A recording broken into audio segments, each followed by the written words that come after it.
Class is now starting. All attendees are in listen-only mode.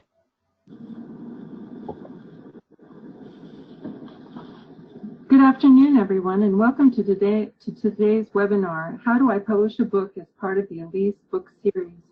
Before we get started, I'd like to go over a few items so you know how to participate in today's event. You have joined in listen-only mode, meaning your line has been muted, but you'll find other ways to communicate with us in the control panel. You can communicate with us and other attendees via the chat pane, that's on your left. You can post questions for the presenters at any time during the presentation by typing in the questions pane. We'll collect these questions and we will address them at the end of the presentation during a question and answer session. I would now like to introduce myself, Melissa Gross. I'm a professor in the School of Information at Florida State University and past president of ALISE. I teach and do research in the areas of information seeking behavior, resources for youth, research methods, information literacy, and teacher and librarian collaboration, and I will be today's moderator. So I would like to introduce our presenters for today. Charles Harmon is the executive editor at Rowman and Littlefield Publishers. In this role, he oversees books in library and information services, museum studies, and archival science. Prior to Rowman and Littlefield, Charles was Vice President and Director of Publishing at Neil Schumann Publishers, and before that, Director at the American Library Association's Library and Information Center. Charles holds a bachelor's degree in English and a master's degree in library science. We also have with us Jaya Raju. She's professor and head of the Department of Knowledge and Information Stewardship at the University of Cape Town, South Africa. She holds a PhD in information studies. She has researched and written extensively in the area of LIS education and workplace competency requirements. Jaya is currently co-chair of IFLA's Building Strong LIS Education, which is an active global network of LIS educators and researchers. And thirdly, we have with us Dr. Dietmar Wolfram. Dietmar holds the rank of professor at the School of Information Studies at the University of Wisconsin-Milwaukee, where he has served on the faculty since 1990. He is a past president of ALISE and serves as co-editor of the new ALISE book series. So welcome, everyone, and we're going to turn this over to our presenters. Okay, thank you very much, Melissa. This is Dietmar, and because we have three presenters, we will each be tackling a different section of the presentation. So I will be beginning the presentation, followed by Jaya, and then followed by Charles. Now, if we could go to the next slide, please. Thank you. We plan to cover three areas in today's webinar. So we would like to begin with an outline of the scope of the book series and what it covers. We will then turn to how one can develop an appealing book proposal. And then we will discuss the production process. So I will begin with the scope of the book series and touch upon developing an appealing book proposal. Jaya will then take over to discuss more details about developing of the book proposal.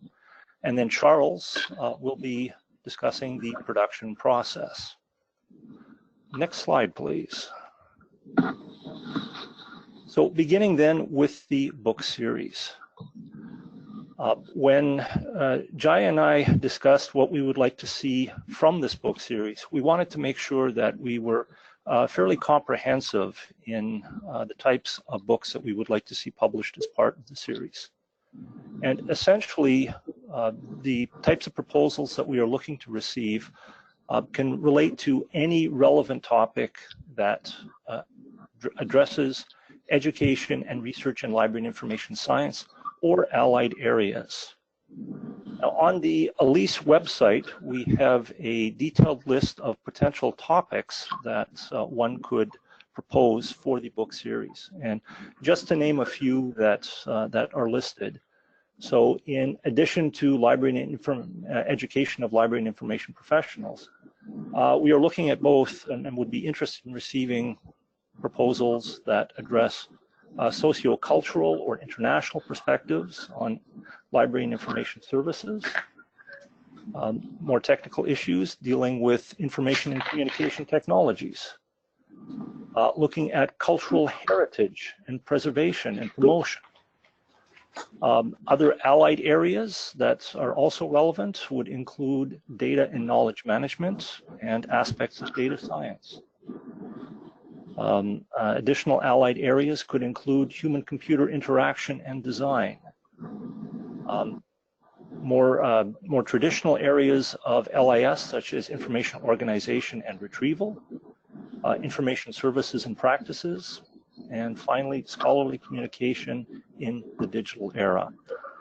Now, this list provides a sense of some of the different topics, but please don't feel limited to just those topics. And if you are not certain about the appropriateness of your topic, if you're interested in submitting a proposal, then please feel free to contact Jaya and myself for feedback. Now, the types of works that we are interested in publishing include both authored books or edited works.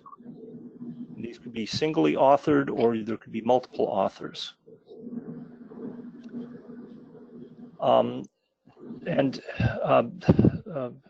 If we deem that a proposal that we have received may not fall within the scope of the book series itself, but could still be relevant to library and information science, there is still the possibility that it could be submitted to Rowman and Littlefield to be published as part of its general book selections, and although not part of the ALISE book series.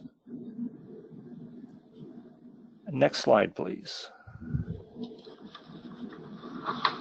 Okay, so how does one then begin the process of developing a book proposal? First thing you need to do is identify a topical area and determine whether it falls within the scope of the book series itself.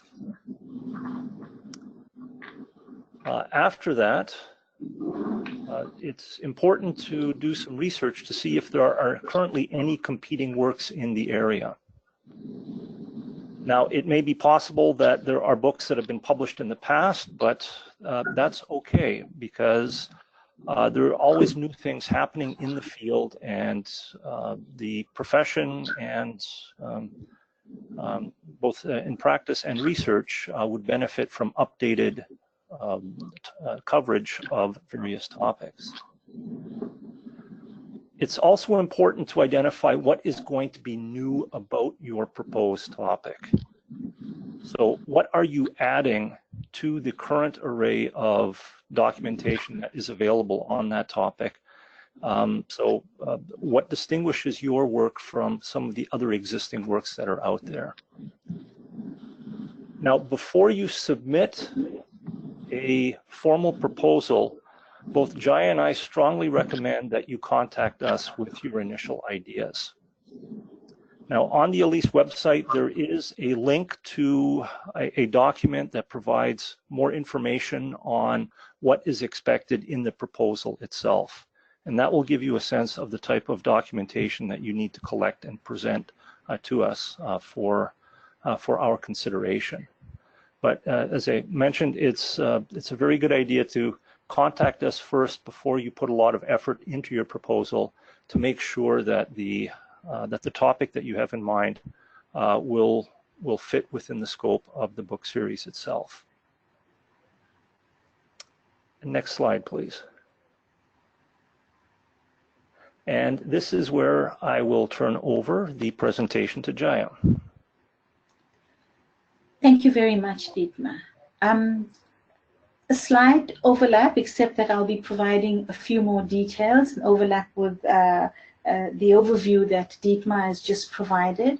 The first point to begin with is that submission guidelines are available on the ALISE website, particularly the landing page on the ALISE book series, and you will see on the slide a link to that. So by way of summary then, what is covered in the guidelines? It's important that when you are approaching the editors of the series with a proposal, you put together a thoughtful proposal, and some of the areas to be covered by the proposal are indicated on the screen at the moment. And I will take each one in turn and provide a little bit of an elaboration.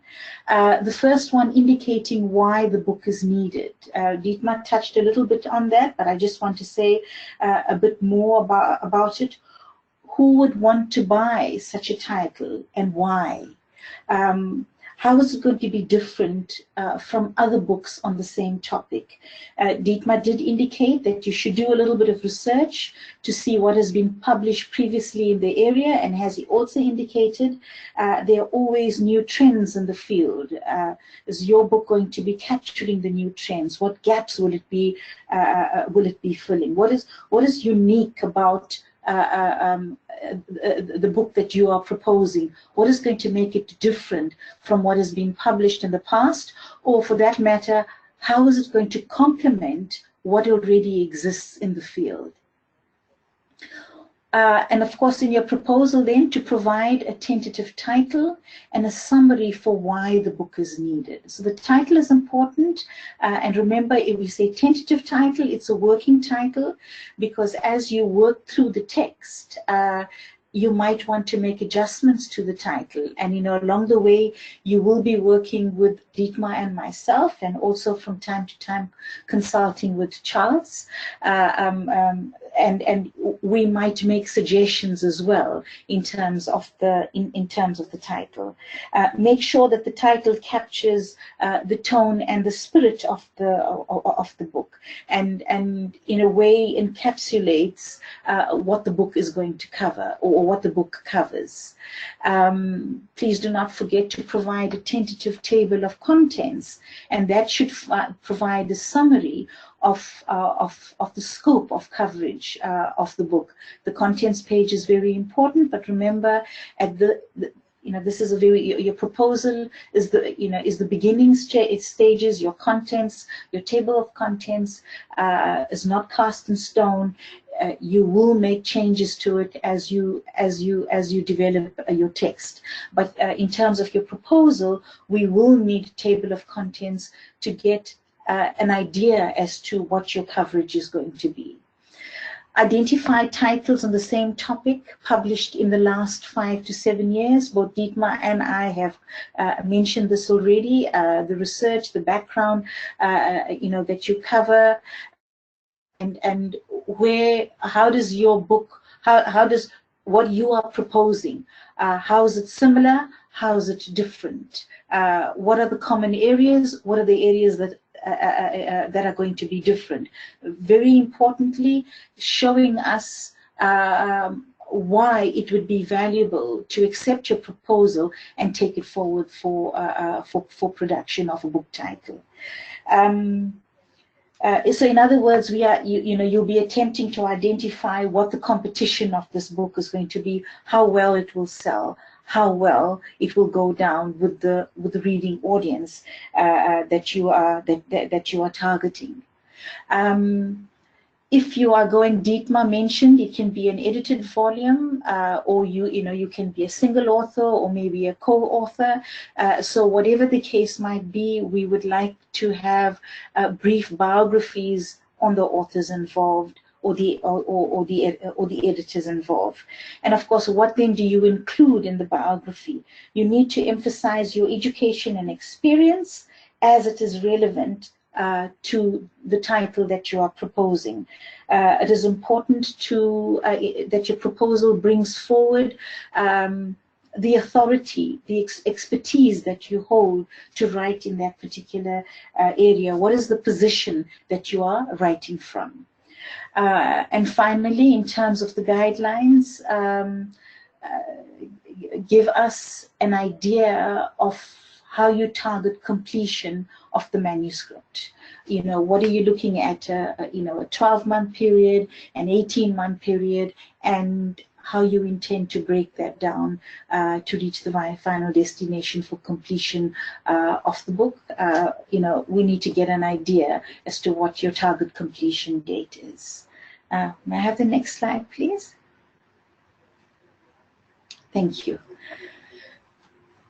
So in terms of strategies, then your proposal should indicate or address topics that are of interest to an academic or professional audiences, and of course, you know, in the area of library and information science education, as well as research. So you can see an emphasis on pedagogy in LIS, as well as on research. When Dietmar and I are reviewing proposals, that is what we will be, that's what we will be looking for.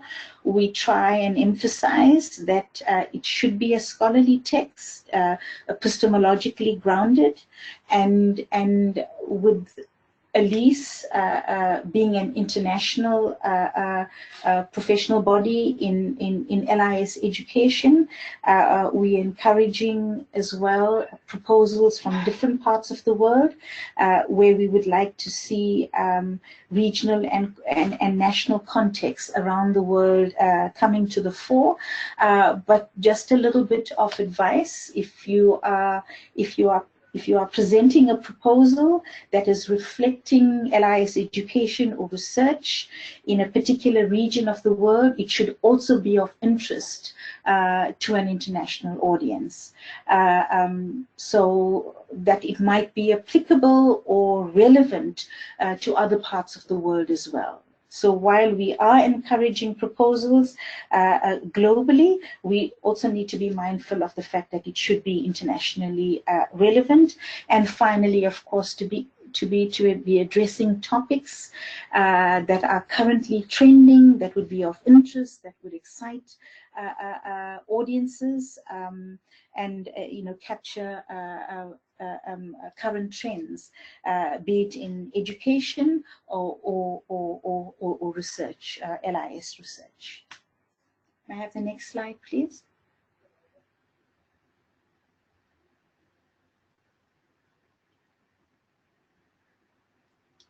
Okay, so what happens after your proposal has been accepted? So before I hand over to Charles, Dietmar and I would scrutinize your proposal very carefully.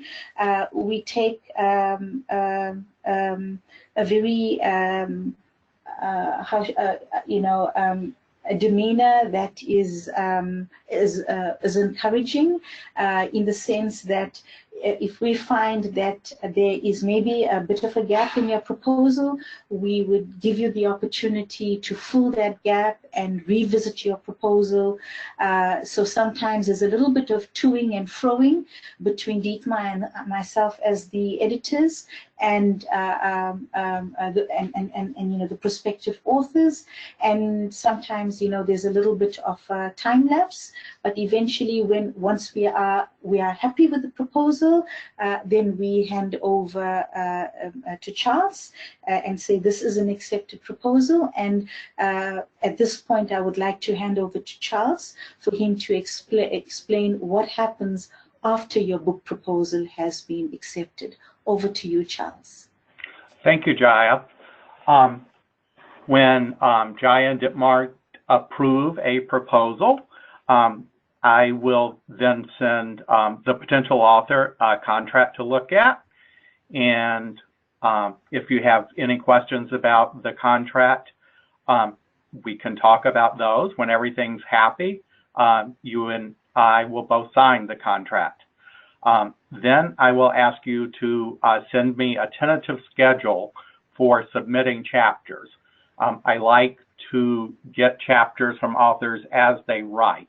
And for the first couple of chapters, I will send you pretty detailed feedback, because I find it easier for authors to revise 1 or 2 chapters than to have you write 250 pages, and then I ask you to make changes to all of them.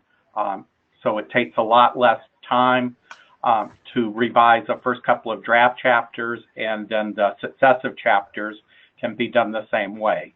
And I would concentrate on the tone, the organization, and the readability. My colleague who works with me would send you feedback on the formatting and the art and any technical matters related to things like permissions. This way, you don't get to the end of the process and have unpleasant surprises. When your manuscript is complete, you would send me the complete and revised files. I would then give those a once over to make sure everything is good, that we have all the permissions and everything is going to work. And then I would send that to Dietmar and Jaya. They would review it carefully for content purposes to make sure that it represents ALISE well, and then either tell me, yes, it's okay to go ahead with this, or ask you for revisions. Once we have a final revised manuscript, we move into the production process. And could I have the next slide, please? Thank you. If you have any art, tables, photographs, figures in your manuscript, we have a quality control department, and we will send those files to them to make sure it's going to look good in the finished book. We will have your manuscript professionally copy edited, and then we would lay it out in pages. We would send you page proofs with any queries from the copy editor for you to proofread and prepare an index. At the same time you're doing that, a professional proofreader who's never seen your project before will read the pages with a fresh set of eyes. We will then make corrections and then send you copies of the book. From the time we put the book into production to you get the finished book and other people can buy it is between 5 and 6 months. May I have the last slide, please?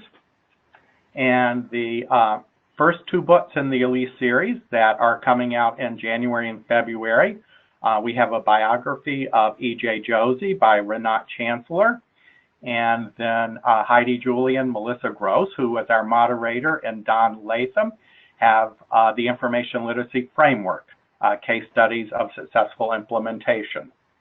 Melissa, back to you.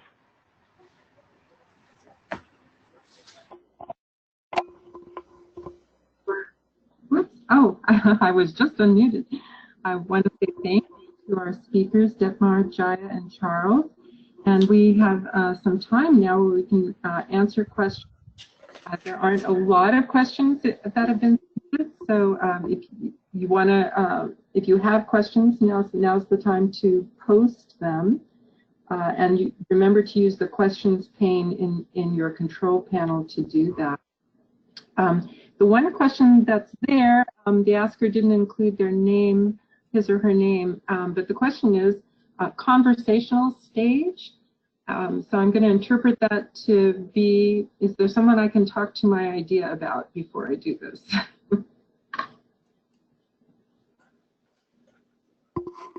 Any of the presenters who'd like to answer that? Maybe Dietmar, I'll just come in, and maybe you can add. Sure. Yes, I think in many of the proposals that have come in thus far, our conversations have happened, via email. We haven't as yet had occasion, to have a conversation, via Skype or any other virtual mode. But there would be questions, what about this? I'm interested in this area. Here's a suggestion that I have. And bearing in mind what the intention of the series is and what the series is about, either Dietmar or myself would respond. and give guidance. And if we find that it's the target is a little bit narrow, then we'd make further suggestions.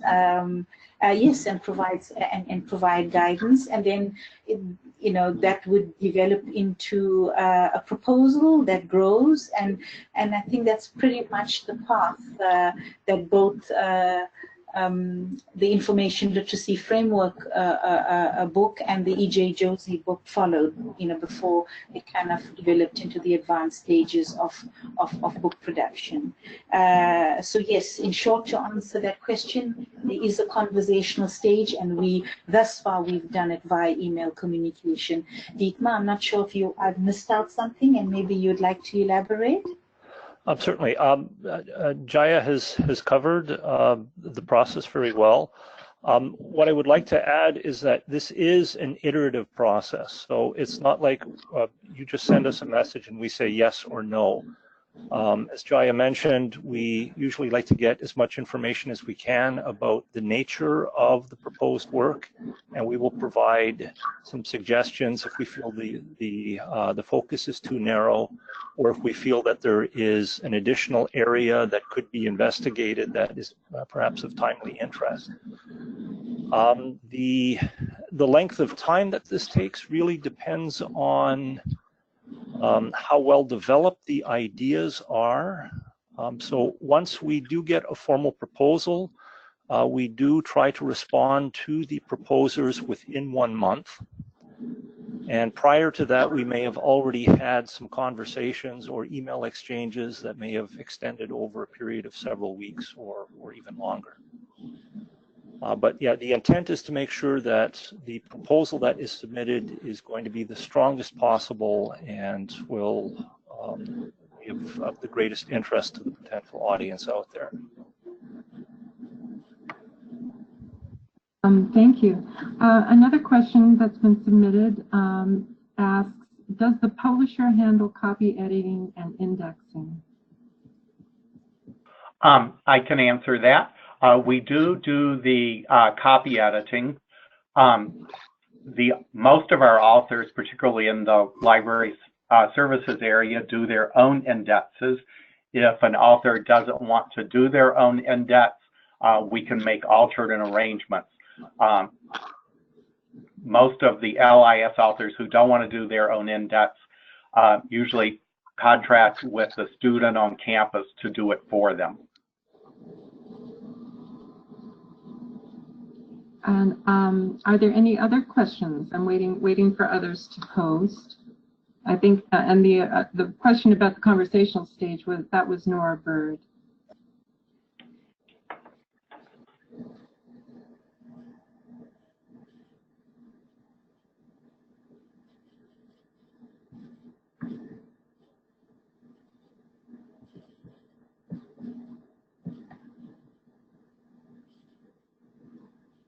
So maybe while we're waiting, Melissa, would you mind if I just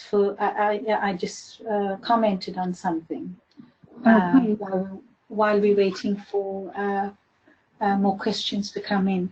I'd like to share an example, or just to demonstrate the point made during the presentation that. While the series likes to be inclusive of regional and national contexts around the world, it is important that those book proposals propose content that's relevant to an international audience. So an example that I would like to share is that Dietmar and I recently received a very well thought out, detailed book proposal from a small country in Africa, Malawi. Looking at LIS services in Malawi. And when we read the proposal, Dietmar and I had to ask the question, how relevant would this be to audiences in other parts of the world?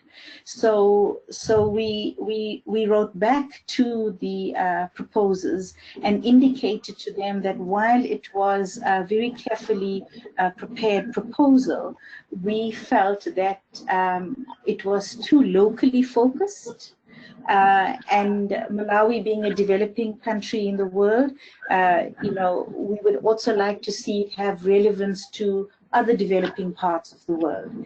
And so we offered the proposal the choice of either providing an expansion to the proposal that will make it relevant to other parts of the world, or to rather approach a local publisher if they felt that they wanted to focus on the local context. And we got a response a few weeks later that in view of what was needed in the country, they felt that the local focus was important, and they took our advice of rather approaching a local publisher. So I'm just offering that by way of example of, while we are on the one hand sensitive to regional and national contexts around the world, at the same time we are also cognizant of the intention of the series and its international relevance, and we provide advice accordingly. So we were satisfied that we offered concrete advice, and the proposers appreciated that and decided to take that forward, but to rather approach a local publisher. Okay, and I see Melissa, there's a question. That gives us a good idea of what it's like to work with you. I think we appreciate that very much. Another question that's come in from Letitia Velez is there a deadline or time frame for submitting proposals? So is there a certain time of the year, or is this a continuous process? No. Yeah, I could answer that. We welcome proposals at any time of the year. So there is no specific deadline that we have in mind.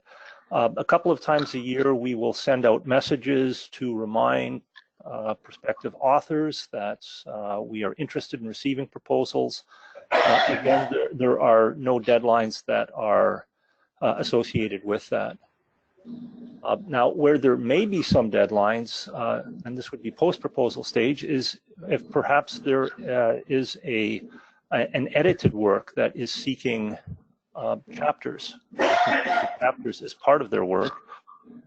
These would then be there would then be deadlines that are set aside for those that are determined by the editor of the volume.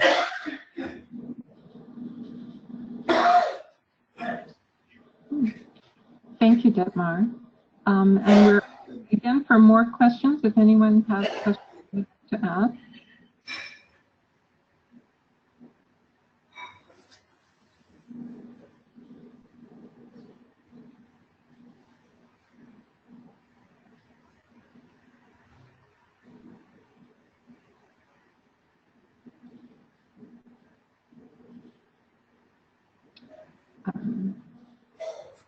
I think one question that sometimes comes up by authors and editors is when they provide an indicated deadline for completion of the manuscript, they wonder how firm is that deadline?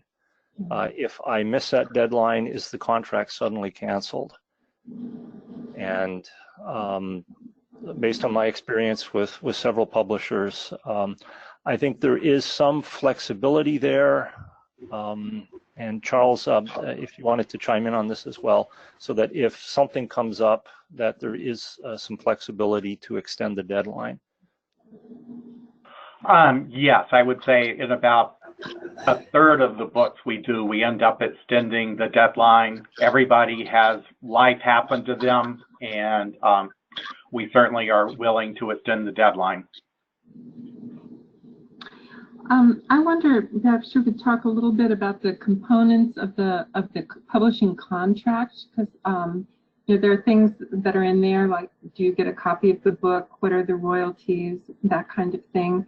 And I wanted to note that I believe, as part of this arrangement with Roman and Littlefield, that ALISE is getting some percentage of the royalties. Is that correct?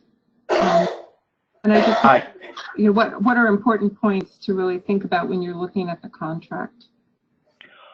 I'll answer the easy one first. Yes, ALISE does get a percentage of royalties for each book that we sell in the ALISE series.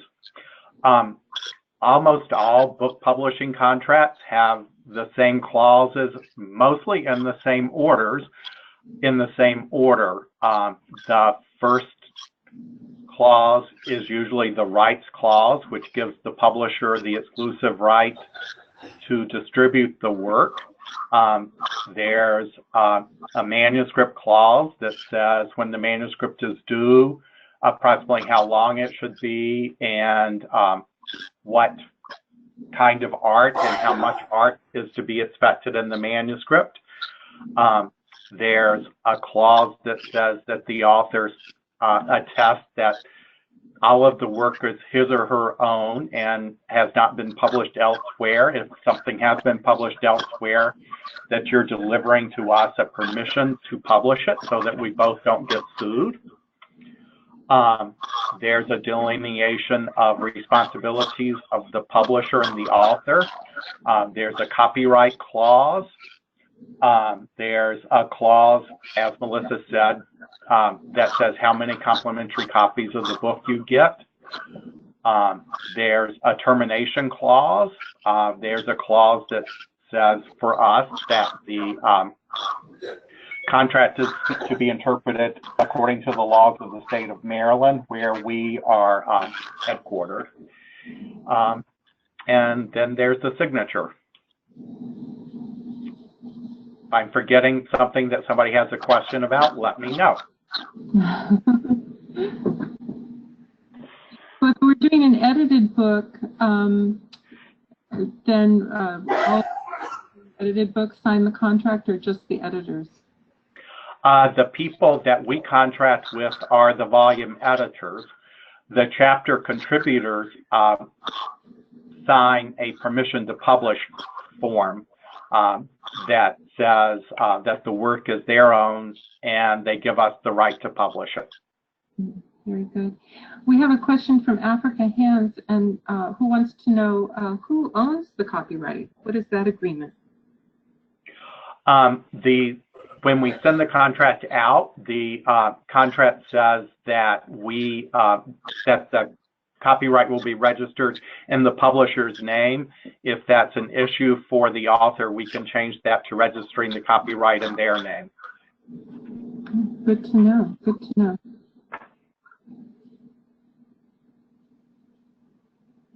So I'll call again for any others from our attendees. Melissa, would you mind if I just raise an issue and maybe Charles can come in with a response, and it might be of interest to some of the attendees.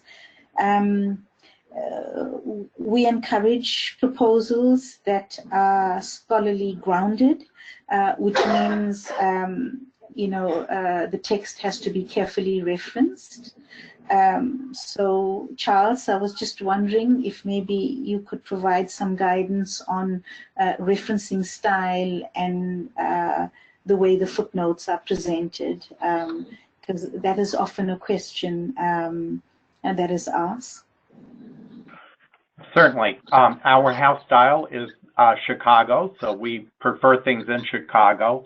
If there's a reason to use another style, we're flexible. But Chicago is our preferred style, and we do endnotes at the end of each chapter. Okay, thank you.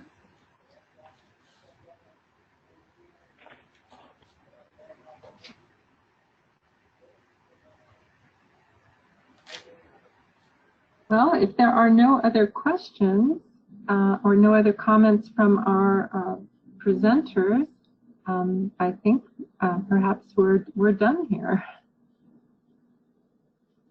I would like to thank Dietmar, Jaya, and Charles again, and thank everyone who's here attending today for this webinar on how do I publish a book as part of an ALISE book series. This has been recorded and it will be posted in the member center of the website in about 48 hours. So if you find you have questions, you know, once you leave this venue, do know that it is possible to get in contact with any of the presenters and speak with them directly through email. That's a correct thing to say, isn't it, all? And Yes, on behalf of ALISE and our presenters, I want to thank you for joining us today. I hope the rest of your day is great and that you have a restful and lovely winter break coming up here. Thank you. Thank you. Thank you, Melissa. Thank you all. Thank you. Nice job. Thanks.